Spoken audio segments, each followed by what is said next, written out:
Hello दोस्तों, स्वागत है आप सभी लोगों का राजस्थान एकेडमी पर। मैं प्रवीण सिंह आप सभी लोगों के साथ में, जैसा कि आप सभी लोग जानते हैं, लगातार लैब असिस्टेंट यानी प्रयोगशाला सहायक के लिए फिजिक्स, केमिस्ट्री और राजस्थान जीके की क्लासेस लेकर के आ रहा हूं।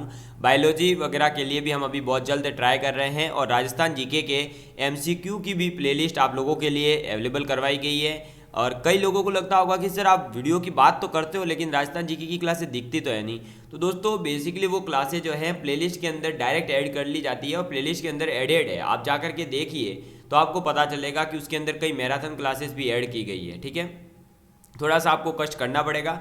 अदरवाइज हम जो है वो प्लेलिस्ट अभी सोच रहे हैं कि आपको टेलीग्राम पर और यूट्यूब के ऊपर आपके जो है कम्युनिटी वगैरह में एक बार पोस्ट करके आप सभी लोगों को बता दिया जाए कि ये है राजस्थान जीके की क्लासेस। ठीक है, साथ ही साथ दोस्तों आप लोगों को बता दूं कि आप सभी लोगों को पता है हम फिजिक्स के अंदर जो है 6 टॉपिक कंप्लीट कर चुके हैं। आज हमारा एक नया टॉपिक स्टार्ट कर रहे हैं हम, और ये टॉपिक कौन सा है दोस्तों? वेव यानी तरंग गति के बारे में हम बात करने वाले हैं। ठीक है, वेव्स क्या होती है, ये वेव्स कितने टाइप की होती है, इन वेव्स का सोर्स क्या होता है, इन वेव्स की इक्वेशन क्या होती है और इन वेव्स से क्वेश्चन कैसे आए हुए हैं, इन सभी के क्वेश्चंस जो आपके दिमाग में उठ रहे होंगे, इन सभी क्वेश्चंस को जानने के लिए, इन सभी क्वेश्चन का आंसर जानने के लिए और समझने के लिए कि कैसे ये आंसर आता है, ये सब चीज़ें इस वीडियो के माध्यम से हम समझने वाले हैं। ठीक है, चलिए बढ़ते हैं आगे। तो दोस्तों तरंग का मतलब क्या होता है, सबसे पहले हम ये जानते हैं। तो तरंग के अंदर आपने फिजिकल वर्ल्ड यानी कि फिजिक्स के अंदर जो हम पढ़ रहे हैं उसके अंदर अगर हम देखें दोस्तों, तो जो एनर्जी होती है उस एनर्जी को एक प्लेस से दूसरे प्लेस पर जाने की आवश्यकता होती है। ठीक है, देखिए ये जो फर्स्ट पेज है इसके ऊपर हम समझ लेते हैं। ये हमारा एनर्जी 1 का प्लेस है और ये सपोज करिए एनर्जी 2 का प्लेस है और ये हमारा एनर्जी 3 का प्लेस है। तो यहाँ से यहाँ जाना है, यहाँ से यहाँ, यहाँ से यहाँ, यहाँ से यहाँ। तो ये जो एनर्जी है इसका एक स्थान से दूसरे स्थान पर पहुँचने की आवश्यकता होती है। अब इसे एक स्थान से दूसरे स्थान पर जाने के लिए क्या होता है, कई बार तो जो है मीडियम की आवश्यकता होती है, यानी मीडियम माध्यम चाहिए होता है। कई बार जो है माध्यम की आवश्यकता नहीं होती है और कई बार जब आवश्यकता नहीं होगी और कई बार जो है पदार्थिक मटेरियल मीडियम की भी आवश्यकता हो सकती है। इसी के आधार पर हम जो है तरंगों को 3 भागों में बांटते हैं। तो आप सबसे पहले लिखेंगे कि ये जो तरंग है या तरंग गति है ये होती क्या है। तो तरंग गति का मतलब है बेसिकली कि एक स्थान से दूसरे स्थान तक जो द्रव है, जो मैटर है, उसके वास्तविक भौतिक स्थानांतरण, उसका कोई स्थानांतरण नहीं होता है। उसके बिना भी जब एनर्जी दूसरी जगह पहुंच जाती है तो उसे हम कहते हैं तरंग गति। समझ में आई बात? कैसे, वो देखिएगा आप कि आपके पास में सपोज करिए, आप ऐसा मान लीजिए कि आप जो है क्या करते हैं कि एक पाइप लेते हैं। क्या लेते हैं? पाइप लेते हैं। ठीक है, और फिर जो आपका पाइप है उसके अंदर आपने जैसे ही फूंक दी, देखो ऐसे, ठीक है, तो वो पाइप जो है वो तो वही रहेगा, वो अपने स्थान पर ही रहेगा, लेकिन आप तक हवा पहुंच जाएगी। समझ में आई बात? तो जो आपका मीडियम है जिसमें से होकर के आपकी जो एनर्जी है वो पहुंच रही है, वो मीडियम तो वहीं रहता है, मीडियम का स्थानांतरण नहीं होता, लेकिन एनर्जी का स्थानांतरण हो जाता है। इसे हम कहते हैं तरंग गति। ठीक है, तो आप सबसे पहले वेव्स के बारे में डेफिनेशन में लिख लेंगे तो आपको क्लियर हो जाएगा। तो आप लिखेंगे यहाँ पर वेव्स का मतलब क्या है, तरंग गति। ठीक है, हिंदी में यहाँ लिख लीजिए तरंग गति, वेव मोशन भी कह सकते हैं। अब आप लिखेंगे कि तरंग गति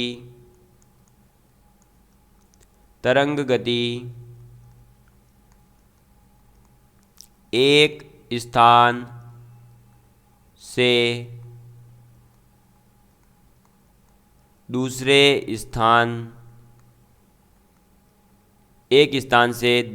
स्थान तक द्रव्य के वास्तविक भौतिक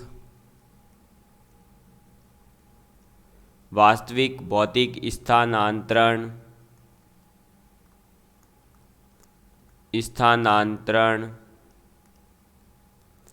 के बिना ऊर्जा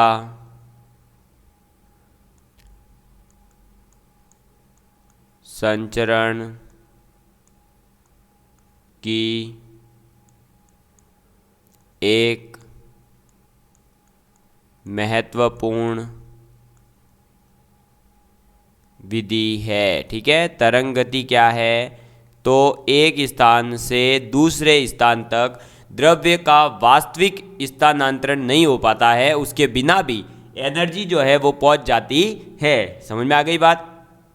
अब आप लिखेंगे कि तरंगों को मुख्यतः हमने कितने भागों में बांट दिया, इसके आधार पर 3 भागों में। ठीक है, तो आप लिखेंगे तरंगों का वर्गीकरण। ठीक है, किसके बारे में बात कर रहे हैं? तरंगों के वर्गीकरण के बारे में। तो तरंगे बेसिकली 3 भाग में बांटी गई है। पहली आ जाती है विद्युत चुंबकीय तरंग, विद्युत चुंबकीय तरंगे। ठीक है, दूसरी आपके आ जाती है द्रव्य तरंगे, और तीसरी आपके आ जाती है यांत्रिक तरंगे, यांत्रिक तरंगे। समझ में आ गई बात? तो एक है विद्युत चुंबकीय तरंगे, दूसरी तरंगे है द्रव्य तरंगे, और तीसरी है यांत्रिक तरंगे, यानी इलेक्ट्रोमैग्नेटिक वेव्स, मैटर वेव्स और मैकेनिकल वेव्स। समझ में आ गई बात? आप इंग्लिश में भी इनको लिख सकते हैं। ये 12th के अंदर आपके एक चैप्टर भी है एनसीईआरटी के अंदर, इलेक्ट्रो मैग्नेटिक वेव्स। ठीक है, द्रव्य वेव को हिंदी इंग्लिश में क्या कहेंगे? Matter waves. और यांत्रिक तरंगे जो है वो कहलाती है मैकेनिकल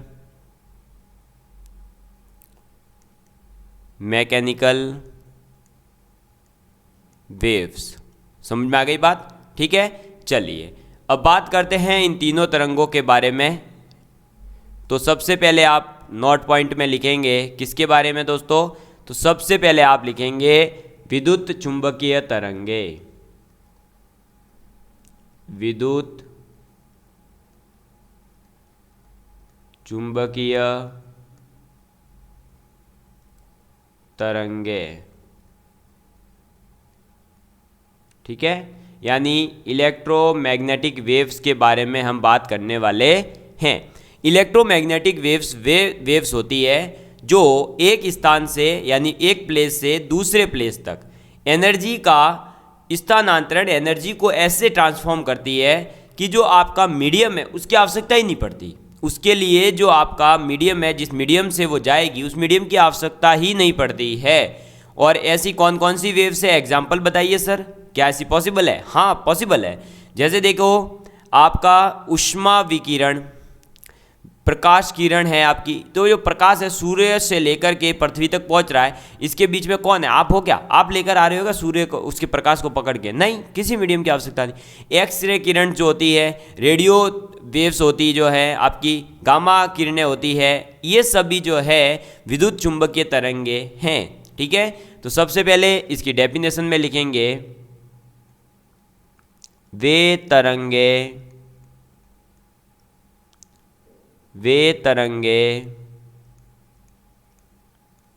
जिनमें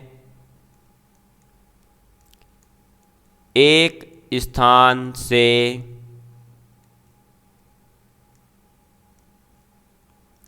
दूसरे स्थान तक एक स्थान से दूसरे स्थान तक ऊर्जा के संचरण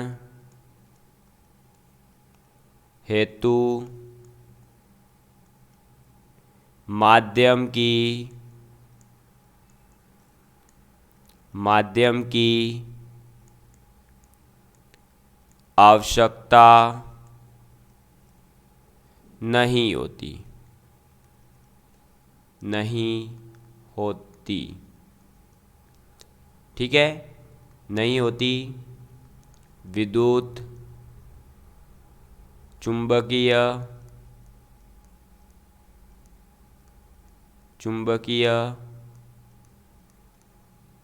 तरंगे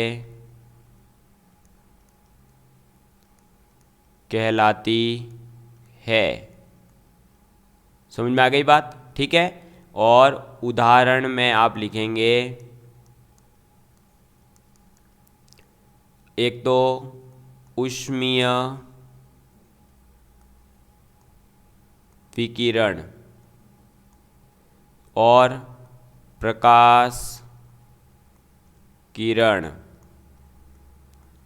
और एक्स किरणें। और कौन सी सर? तो रेडियो तरंगे, गामा विकिरण। ठीक है, ये सभी किसके एग्जाम्पल है? विद्युत चुंबकीय तरंगों के एग्जाम्पल है। तो विद्युत चुंबकीय तरंगे क्या मीडियम की आवश्यकता होगी? नहीं।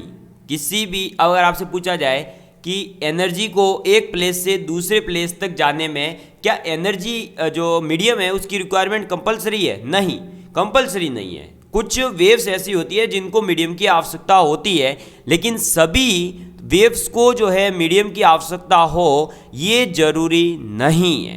जैसे विद्युत चुंबकीय तरंगे है तो इसमें मीडियम की आवश्यकता ही नहीं होती है। इसके एग्जाम्पल मिल जाएंगे, ऊष्मीय विकिरण है, प्रकाश किरण है, एक्स किरणें है, रेडियो तरंगे है, गामा विकिरण है, ये सब। ऊष्मीय विकिरण कैसे? देखो, इसका एग्जाम्पल देता हूं मैं आपके सामने कि आप जो है एक रॉड लीजिए लोहे की, और उसे चूल्हा जो होता है अपना, आजकल चूल्हे कम मिलेंगे, ग्रामीण परिवेश जो होता है वहाँ चूल्हे आज भी आपको देखने को मिल सकते हैं। चूल्हे जिसमें लकड़ियों से जो है आग जलाई जाती है, ठीक है, और फिर रोटी वगैरह सेकी जाती थी, लेकिन आजकल वो कम हो गया है। तो आप गैस जो है उसको चालू करिए और उसके ऊपर जो आपने लोहे की चढ़ ली है उसको एक कोना उसका जो है उसके पास में रख दीजिए।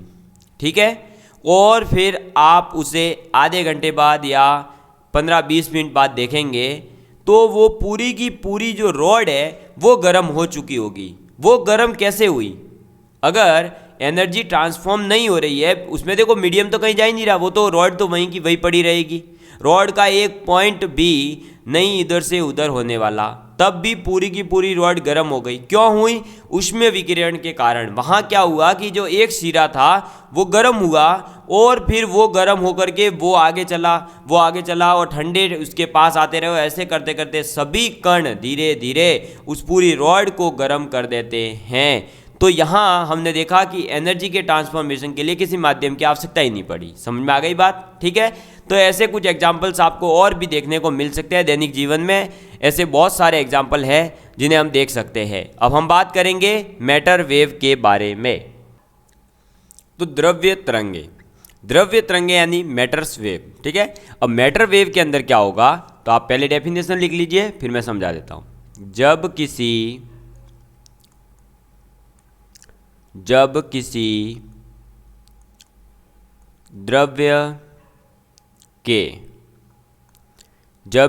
द्रव्य के कण जैसे इलेक्ट्रॉन, प्रोटॉन और न्यूट्रॉन आदि गति करते हैं तो गतिमान कण से संबंध, गतिमान कण से संबंध तरंगों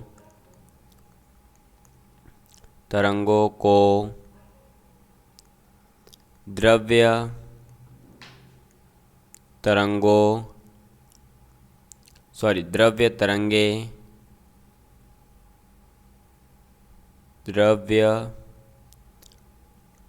तरंगे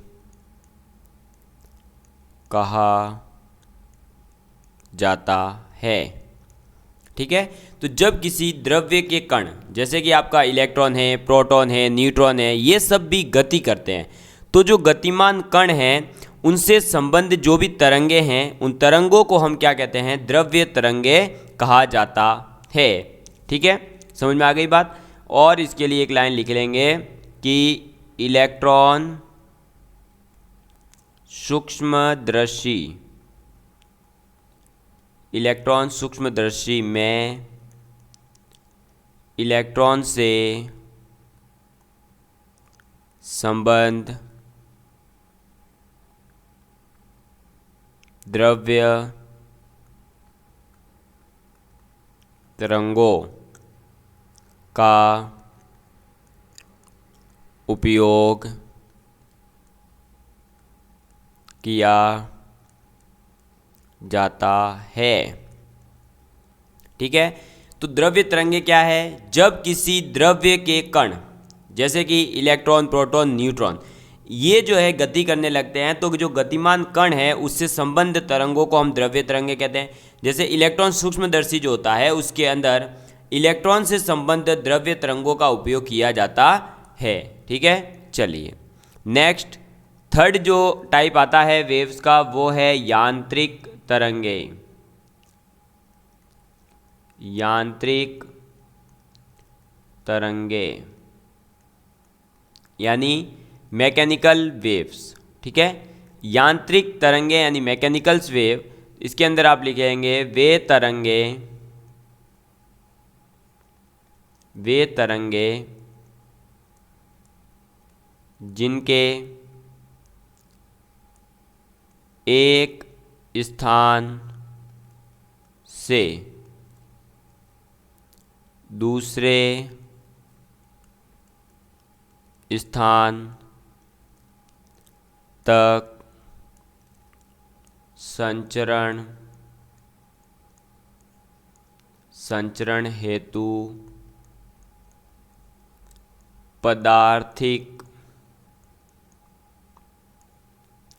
पदार्थिक माध्यम की आवश्यकता होती है। यांत्रिक तरंगे कहलाती है। यांत्रिक तरंगे कहलाती है। तो वे तरंगे जिनके एक स्थान से दूसरे स्थान तक जाने के लिए संचरण करने हेतु हमें किसी एक मैटर या मटेरियल मीडियम की, पदार्थिक मीडियम की आवश्यकता होती है, उन्हें यांत्रिक तरंगे कहते हैं। ठीक है, जैसे कि आपका उदाहरण तो आपके ध्वनि तरंगे। ठीक है, समझ में आ गई बात। ये जो ध्वनि तरंगे हैं, आप ये बताइए कि मैं आप सब जो है, आप मेरी आवाज़ सुन पा रहे हैं, उसमें मैंने क्या लगा रखा है? माइक लगा रखा है। तो जो माइक लगा रखा है वो और लैपटॉप किससे जुड़े हुए हैं? एक वायर से जुड़े हुए हैं। तो यहाँ पर एक किसकी ज़रूरत पड़ी? मटेरियल मीडियम की। एक भाई वायर जोड़ा है ना हमने, अगर वो मटेरियल मीडियम नहीं हो, अभी मैं वायर निकाल दूँ, आप तक आवाज़ ही नहीं आएगी। तो हम ऐसे ही वेव्स को क्या कहते हैं? यांत्रिक तरंगे कहते हैं। और इन यांत्रिक तरंगों को हम प्रत्यास्थ तरंगे भी कह सकते हैं। तो आप लिखेंगे कि इन्हें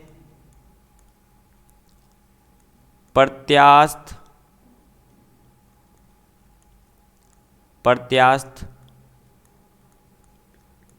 तरंगे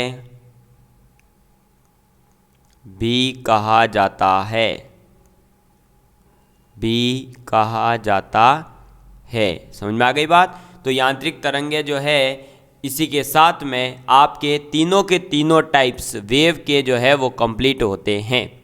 ठीक, अब लेकिन ये मीडियम के अंदर इनके जो कण हैं वो कैसी गति कर रहे हैं, समझ में आ रही है बात। देखो अभी तक हमने क्या पढ़ा, तरंगों का जो है संचरण किस बेस पर हो रहा है, कौन से मीडियम की ज़रूरत पड़ रही है, उसके आधार पर वेव्स को हमने 3 पार्ट्स में डिवाइड कर दिया, 3 पार्ट्स हमने डिसाइड कर दिए।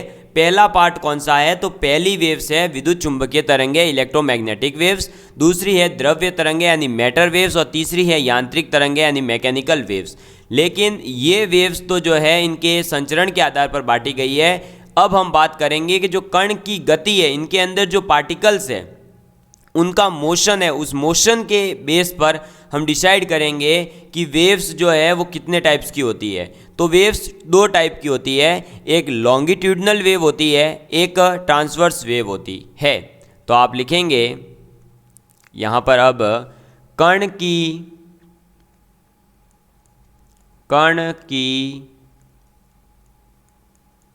गति के आधार पर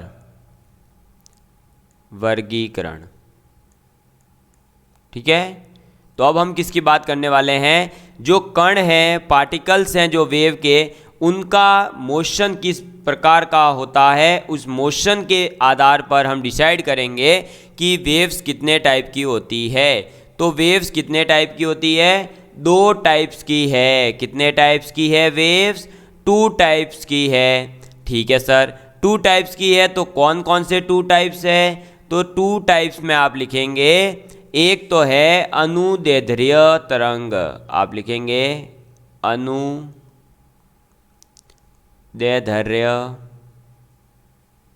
तरंग।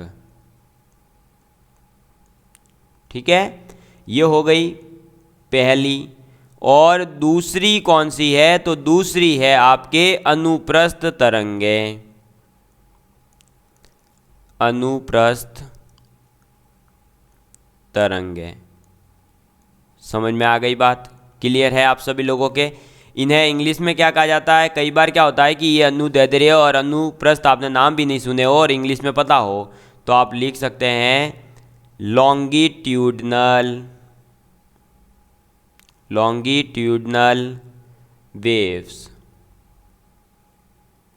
ठीक है, और अनुप्रस्थ का मतलब है ट्रांसवर्स वेव्स। ट्रांसवर्स, एक मिनट, ट्रांसवर्स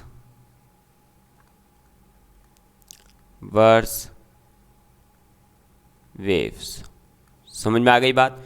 तो कण की गति के आधार पर वेव्स कितने टाइप की है, 2 टाइप्स की है। एक है अनुदैर्ध्य यानी लॉन्गिट्यूडनल वेव, और एक है अनुप्रस्थ तरंगे यानी ट्रांसवर्स वेव। ठीक है, चलिए अब हम बात करेंगे पहले अनुदैर्ध्य तरंग के बारे में कि ये क्या होती है। और ये चीज़ें अभी आप समझ लेना, क्योंकि आपको लग रहा होगा क्या सर ये थ्योरी पूछेंगे, अरे ये थ्योरी ही तो बाद में जाके दिक्कत दे रही है, ये थ्योरी आपको आगे दिक्कत देगी। तो अनुदैर्ध्य तरंगे क्या होती है, इनके बारे में बात करते हैं।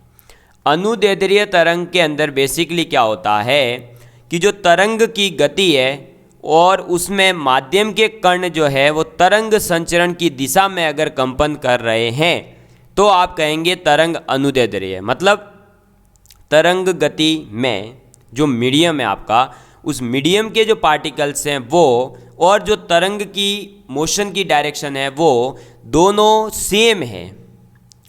जो मीडियम है उसके जो पार्टिकल्स है उनका ऑक्सीलेशन करना या उनका कंपन करना और तरंग की जो संचरण की दिशा है वो दोनों एक ही है, तब आपका कहलाएगा तरंग जो है वो अनुदैर्ध्य। कैसी कहलाएगी, अनुदैर्ध्य कहलाएगी। ठीक, जबकि अगर अनुप्रस्थ तरंग की बात करें तो इसमें क्या होगा, जो मीडियम के पार्टिकल्स हैं उनके उनके कंपन करने की डायरेक्शन और उस वेव के चलने की दिशा या उस दिशा का संचरण करने, उसके जो संचरण करने की दिशा है वो एक दूसरे के परपेंडिकुलर हो, तब हम कहेंगे कि वो आपकी अनुप्रस्थ तरंगे हैं। तो सबसे पहले आप अनुदैर्ध्य तरंग की डेफिनेशन लिखेंगे कि यदि तरंग गति में माध्यम के कण तरंग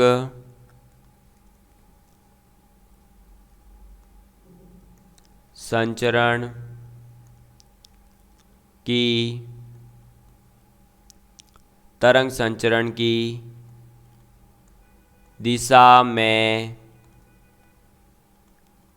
कंपन करते हैं तो उस तरंग को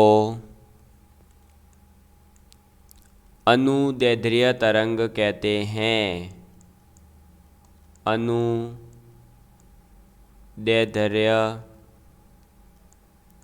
तरंग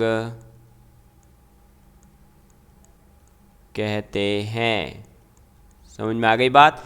यदि तरंग गति में माध्यम के कण जो हैं वो तरंग संचरण की दिशा में अगर कंपन कर रहे हैं तो तरंग को हम अनुदैर्ध्य तरंग कहते हैं। समझ में आ गई बात, ठीक है। अब इसके एग्जाम्पल्स आप देख लीजिए, जैसे उदाहरण आप लिख लेंगे, उदाहरण, ठीक है। उदाहरण के अंदर आपके आ जाएगा जैसे वायु में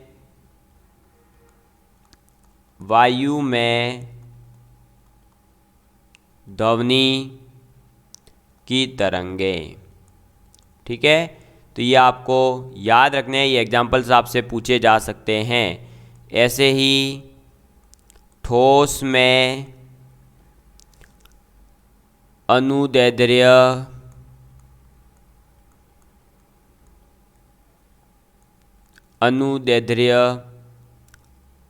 कंपनों से उत्पन्न तरंगे, ठीक है। नेक्स्ट आपके जैसे कि स्प्रिंग जो होती है, हम पीछे जो पढ़ते हुए आए थे ना चैप्टर में, स्प्रिंग के बारे में बहुत कुछ पढ़ा है। तो स्प्रिंग का कंप्रेस होना और उसका एक्सटेंड होना, यानी कि संकुचन, स्प्रिंग का संकुचन एवं विरलन, ये सब जो है एग्जाम्पल किसके हैं? तो ये सभी एग्जाम्पल्स आपके आ जाते हैं किसके दोस्तों? अनुदैर्ध्य तरंगों के। समझ में आ गई बात। तो जो आपकी वेव्स है, अगर उसके मीडियम के पार्टिकल्स और जो वेव है उसके संचरण की दिशा एक ही है, तो आप कहेंगे कि ये वेव्स आपकी कैसी है? अनुदैर्ध्य है, लॉन्गिट्यूडनल है। इसके एग्जाम्पल आपको मिलेंगे, जैसे कि वायु में जो ध्वनि की तरंगें चल रही है, तो जिस तरफ वायु होती है उसी तरफ आपकी ध्वनि की आवाज़ भी चलेगी। ऐसे ही आपका कोई भी ठोस लीजिए, तो ठोस के अंदर जैसे ही आप किसी भी लोहे की चीज़ को आप बजाएंगे, सपोज करिए, तो वो आवाज़ उत्पन्न करेगी, तो जिस तरफ आपने बजाया उस तरफ ही आवाज़ करेगी। ऐसा नहीं है कि आप मार रहे हैं उसके आगे जा करके वो पीछे से आवाज़ करेगा, पीछे मारेंगे ना आगे से आवाज़, नहीं। ऐसे ही स्प्रिंग है, स्प्रिंग को अगर आप खींच रहे हैं, यानी उसके अंदर जो है आप विरलन कर रहे हैं, एक्सटेंड कर रहे हैं उसको, तो उसके पार्टिकल्स भी उसी डायरेक्शन में मोशन करेंगे जिस तरफ आप फोर्स लगा रहे हैं। ऐसा नहीं है कि आप खींचेंगे आगे की तरफ ना वो जाएंगे परपेंडिकुलर कोई भाग करके, नहीं। समझ में आ गई बात, ठीक है। तो ये जो है क्या कहलाएंगे? हमारी लॉन्गिट्यूडनल वेव्स कहलाएगी। समझ में आ गई बात, याद रख लेंगे।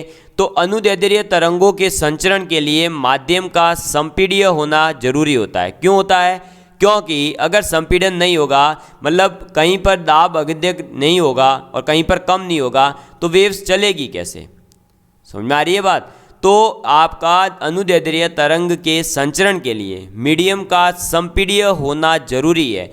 ये चीज़ आप लिख लीजिए ताकि आपके काम आएगी। तो आप इसके अंदर लिखेंगे कि अब मैं लिख रहा हूँ LW, लॉन्गिट्यूडनल वेव के संचरण, लॉन्गिट्यूडनल वेव के संचरण के लिए माध्यम का समपीड्य होना आवश्यक है।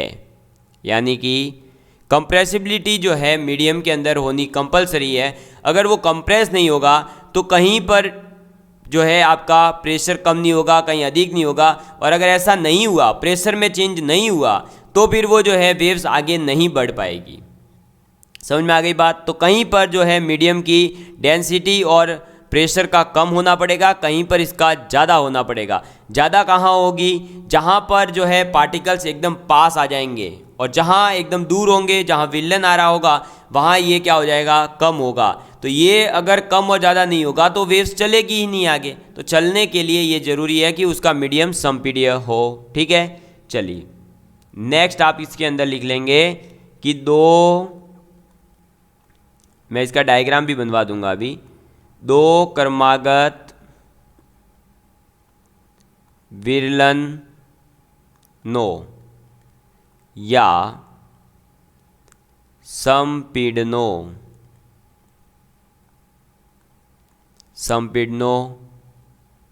के मध्य की दूरी को लॉन्गिट्यूडनल वेव की तरंगदैर्ध्य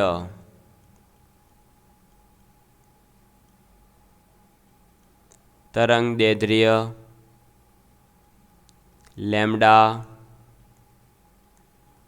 कहते हैं। ठीक है, ये पॉइंट भी याद रखेंगे। और अब इसका एक आप डायग्राम बना लीजिए कि ये कैसे संपीड़न और विलन होगा।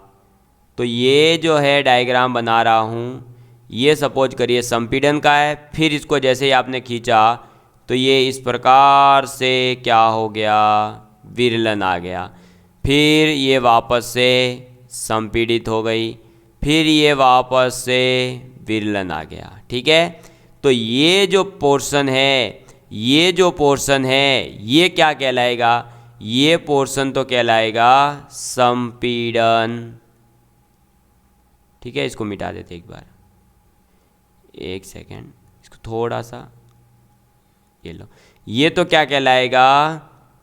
संपीड़न कहलाएगा। और ये जो भाग है ये कहलाएगा विरलन। समझ में आ गई बात? ठीक है, तो ये संपीड़न है भाई, यहाँ तो पास पास है, और विलन कब? जब दूर दूर है। तो ये आपकी क्या हो गई? लॉन्गिट्यूडनल वेव, अनुदैर्ध्य तरंगे हो गई। समझ में आ गई बात? ठीक है, तो जब तरंगों में मीडियम जो होता है उसकी अगर प्रत्यास्थता अधिक है, इलास्टिसिटी अधिक है, तो तरंग की चाल जो है वो बढ़ जाती है। और अगर जड़त्व आपका अधिक हो गया उसके अंदर कि उसकी जो है वो इलास्टिसिटी कम हो गई, तो फिर तरंग की चाल कम हो जाती है। ये चीज़ भी आप यहाँ पर नोट कर लेंगे। चलिए, तो आप इसमें लिखेंगे तरंगों में माध्यम की प्रत्यास्थता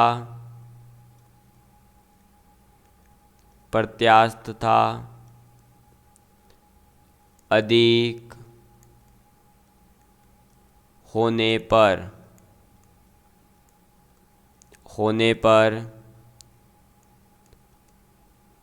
तरंग